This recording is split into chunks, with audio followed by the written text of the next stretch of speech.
ವಕ್ಫ್ ತಿದ್ದುಪಡಿ ಮಸೂದೆ ಜಾರಿಯಾಯಿತು, ಮುಂದೇನು? ಮೋದಿ ಸರ್ಕಾರ ಇನ್ನೊಂದು ಐತಿಹಾಸಿಕ ನಿರ್ಧಾರಕ್ಕೆ ಮುಂದಡಿ ಇಡುತ್ತಾ? ಏಕರೂಪ ನಾಗರಿಕ ಸಂಹಿತೆ ಬಿಲ್ ಈ ವರ್ಷದೊಳಗೆ ಜಾರಿಯಾಗುತ್ತಾ? ಸ್ನೇಹಿತರೆ, ಮೋದಿ ಸರ್ಕಾರ ತನ್ನ 3ನೇ ಟರ್ಮಿನಲ್ಲಿ ಬಹುಚರ್ಚಿತ ವಕ್ಫ್ ತಿದ್ದುಪಡಿ ಕಾಯ್ದೆಯನ್ನ ಜಾರಿಗೆ ತರುವಲ್ಲಿ ಯಶಸ್ವಿಯಾಗಿದೆ. ಇದು ಈಗ ಸುಪ್ರೀಂ ಕೋರ್ಟ್ ಅಂಗಳದಲ್ಲಿದ್ದರೂ ಕೂಡ ಕಾಯ್ದೆಯಾಗಿ ಆಲ್ರೆಡಿ ರೂಪುಗೊಂಡಂತಾಗಿದೆ. ಈ ಕಾಯ್ದೆಯನ್ನ ಜಾರಿಗೊಳಿಸುವ ರಣತಂತ್ರ ಯಶಸ್ವಿಯಾಗಿದ್ದು, ಇದೇ ಹುಮ್ಮಸ್ಸಿನಲ್ಲಿ ಇನ್ನೊಂದು ಐತಿಹಾಸಿಕ ನಿರ್ಧಾರದತ್ತ ಮೋದಿ ಸರ್ಕಾರ ತನ್ನ ದೃಷ್ಟಿಯನ್ನಿಟ್ಟಿದೆ ಅಂತ ಹೇಳಲಾಗ್ತಾ ಇದೆ. ಏನದು ಆ ಐತಿಹಾಸಿಕ ನಿರ್ಧಾರ?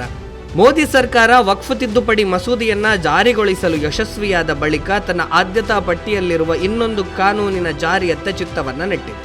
ಅದು ಬೇರೆ ಯಾವುದೂ ಅಲ್ಲ, ಏಕರೂಪ ನಾಗರಿಕ ಸಂಹಿತೆ, ಅಂದರೆ ಯೂನಿಫಾರ್ಮ್ ಸಿವಿಲ್ ಕೋಡ್.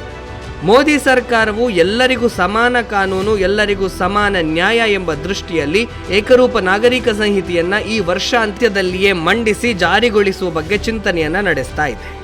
ಈ ಕಾಯ್ದೆಯ ಕರಡು ರಚನೆಯ ಕಾರ್ಯಕ್ಕೆ ಸರ್ಕಾರ ಇದೀಗ ವೇಗವನ್ನು ನೀಡಿದೆ.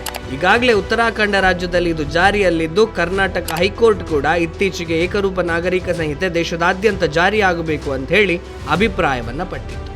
ಮೊನ್ನೆ ಅಂಬೇಡ್ಕರ್ ಜಯಂತಿಯಂದು ಪ್ರಧಾನಮಂತ್ರಿ ನರೇಂದ್ರ ಮೋದಿ ಅವರು ಕೂಡ ಯುಸಿಸಿಯ ಜಾರಿಗೆ ನಮ್ಮ ಸರ್ಕಾರ ಬದ್ಧವಾಗಿದೆ ಅಂತ ಹೇಳಿದ್ದಾರೆ. ಈ ಮೂಲಕ ಯುಸಿಸಿ ಜಾರಿಗೆ ಕಾಲ ಸನ್ನಿಹಿತವಾಗಿದೆ ಅಂತ ಹೇಳಲಾಗ್ತಾ ಇದೆ. ಯುಸಿಸಿಯಿಂದ ಆಸ್ತಿ, ವಿವಾಹ, ವಿಚ್ಛೇದನ ಸೇರಿ ಎಲ್ಲ ವಿಚಾರಗಳಲ್ಲಿ ಎಲ್ಲ ಧರ್ಮದವರಿಗೂ ಕೂಡ ಒಂದೇ ಕಾನೂನು ಅನ್ವಯ ಆಗಲಿದೆ. 23ನೇ ಕಾನೂನು ಆಯೋಗದಿಂದ ಅಂತಿಮ ಕರಡು.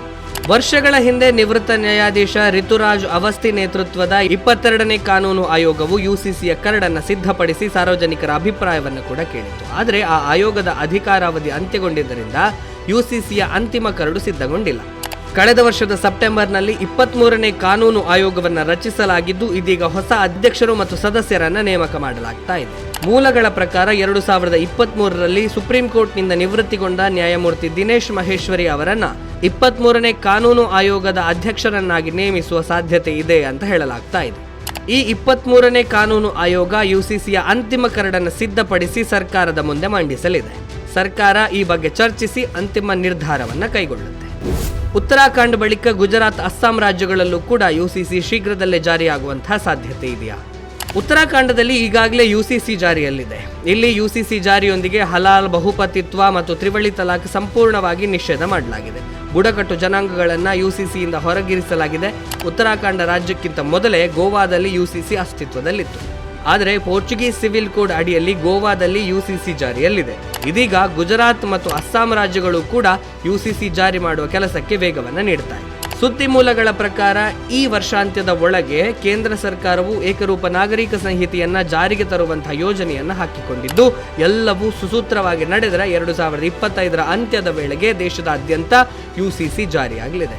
ಎಲ್ಲರಿಗೂ ಸಮಾನ ಕಾನೂನು, ಸಮಾನ ನ್ಯಾಯ, ಇದು ಸಂವಿಧಾನ ಶಿಲ್ಪಿ ಡಾಕ್ಟರ್ BR ಅಂಬೇಡ್ಕರ್ ಅವರ ಆಶಯವೂ ಕೂಡ ಆಗಿದೆ.